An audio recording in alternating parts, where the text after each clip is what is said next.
Dr. Drake, I have a feature called YNP 10. This one's going to be a little different. I'd like to mention 8 or 10 figures who figure in my understanding of history a bit and get your reaction, maybe a thumbs up, a thumbs down, or a pass on each one, and maybe a little comment. Okay. Winston Churchill. Winston Churchill was a figure much criticized by Charles Austin Beard on the grounds that his real motive in the Second World War was the protection and augmentation of the British Empire. And he also thought that Churchill had a resume filled with war crimes, really going back to the war against the Iraqi people in the post-World War I era, really coming right through in India. So I would say thumbs down there. Okay. Howard Zinn. Howard Zinn was a magnificent historian, a popular historian, but we need historians of all kinds, I think, to reach the people wherever they are. And Zinn was a genius at this.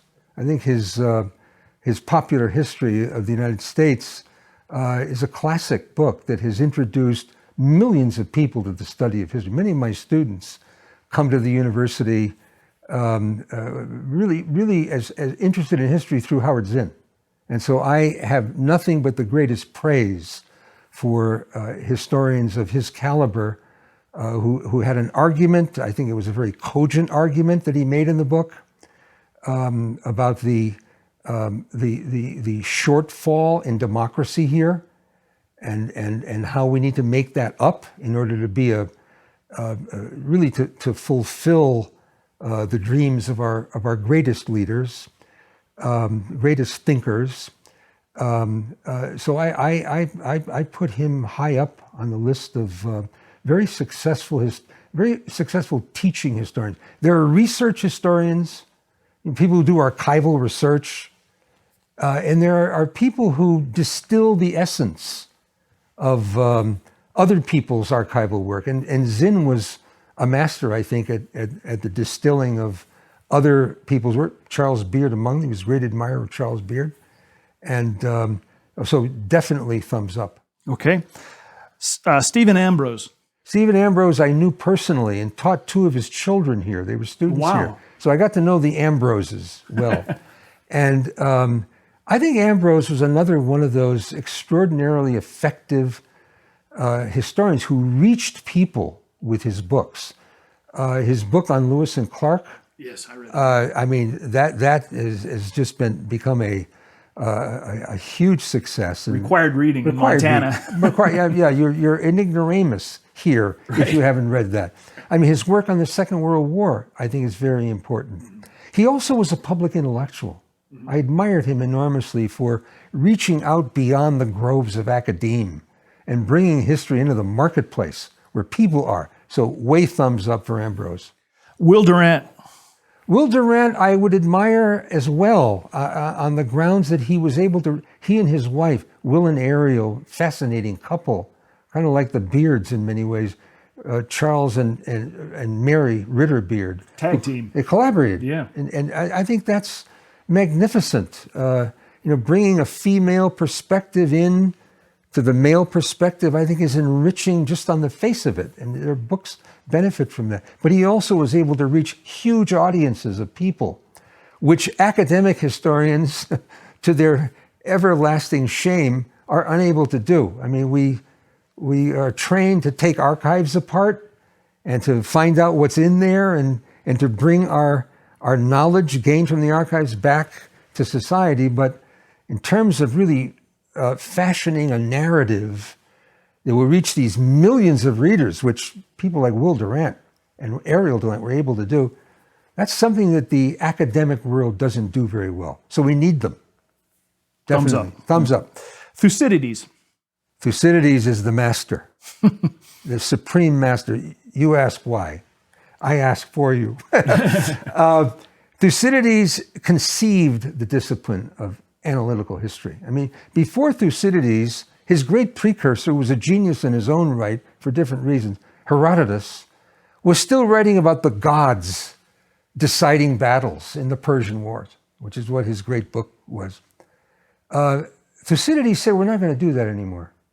He was a true genius. I mean, he looked at the way history was done and he said, it's inadequate. We need a different model. Well, what should the model be?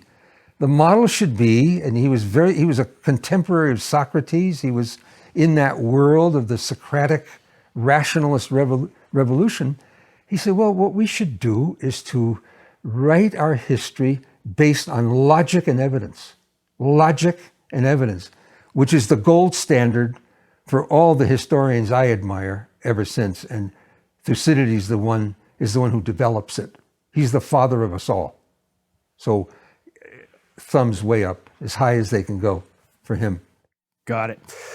Robert Graves. Oh, Robert Graves, Goodbye to All That, the great post-World War I memoir, brilliant book. I also fell madly in love with I, Claudius when I read it many, many years ago, and then saw the BBC television version, which I also thought was a brilliantly executed piece.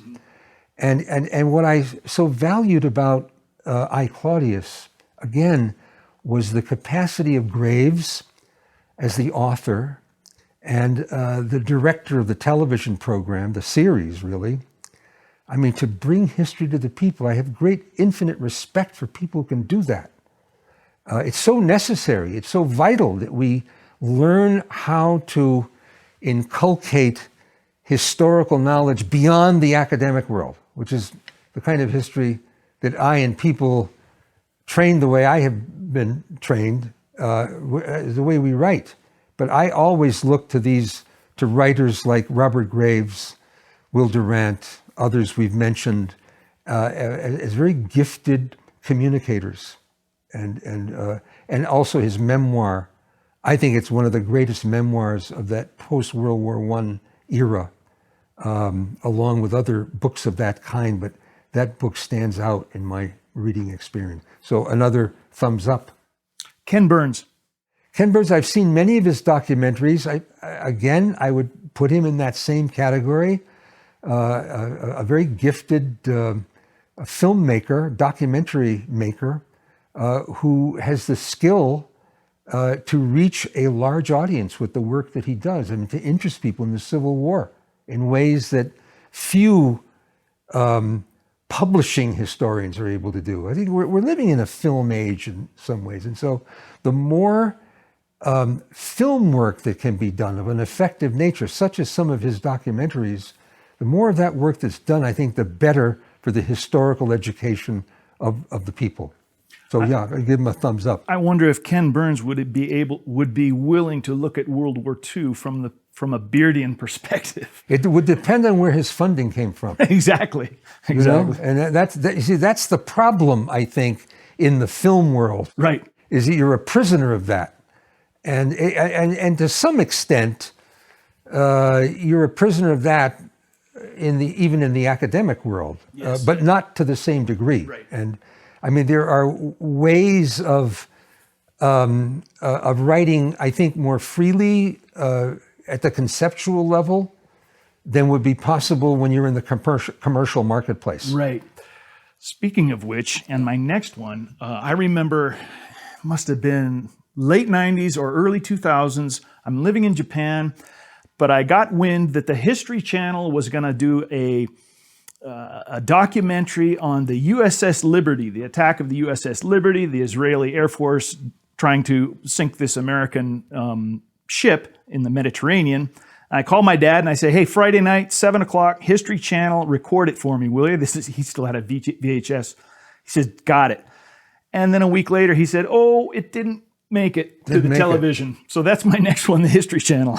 Yeah, well, I will begin by confessing that I have appeared on the History Channel. I did, okay. I did a couple of documentaries for them on Italian history, which is another interest of mine. We didn't go into that today, but I really began my career as a historian of modern Italy. And my first 4 books were on modern Italy, especially terrorism in Italy, a couple of books there.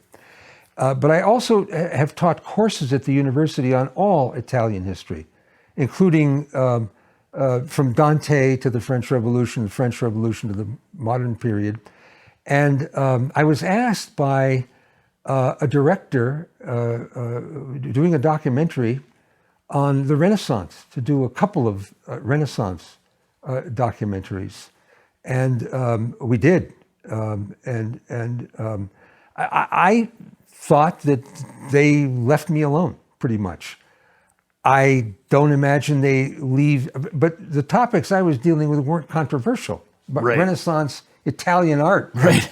and society, who cares about that? You can say what you want there. Right, right. But on sensitive topics, I think the zone of freedom is much more constricted. Right, right. And so I won't give the History Channel a thumbs up, but because they allowed me to... They employed you twice. So. Yeah, they allowed me to have my say, so I'll give them a modified endorsement. Okay, good. All right. All right, the very last one is one of my favorite writers. He's not a historian, though he's done a lot of historical commentary, and that would be H.L. Mencken. H.L. Mencken. I had a professor in college who insisted that we read the Mencken Chrestomathy. That's his best. Have you read that? Oh, yeah, sure. Oh, my God. 1 and 2. Yep. Absolutely brilliant. Brilliant work. And that was a building block of my education as a young person, reading Mencken. Right. And that style of his, that punishing, relentless, critical style of his. He took some unpopular positions as well. He was a German American, and he fell out of favor in World War I, didn't he? Yeah, he fell out of favor. Right. And but I think his style is of genius caliber, a genius caliber writer. There's an originality there you seldom encounter. Most of the writing you read is canned. Yeah. Most of it is hackneyed. It's just, Yep. you know, Right. but there are some writers, I would put Mencken very close to the top of that list. Probably the one at the very top of that list for me, you haven't asked me about him, is Thurston Veblen, Okay. great economist and sociologist. Just this vivid, imagistic writing that they were capable of. Wildly original turns of phrase. I mean, their minds were constantly coming up with new conceptions and new ways of expressing themselves. So I look upon him as a mentor, as a great teacher, and one of the Americans we can be most proud of. Wonderful. So, way thumbs up. Okay. Yeah. Well, then Thurston Veblen and H.L. Mencken will give 2 thumbs up for each of one of those. Oh, yeah. Thank you very much, Dr. Drake. Thank you, sir.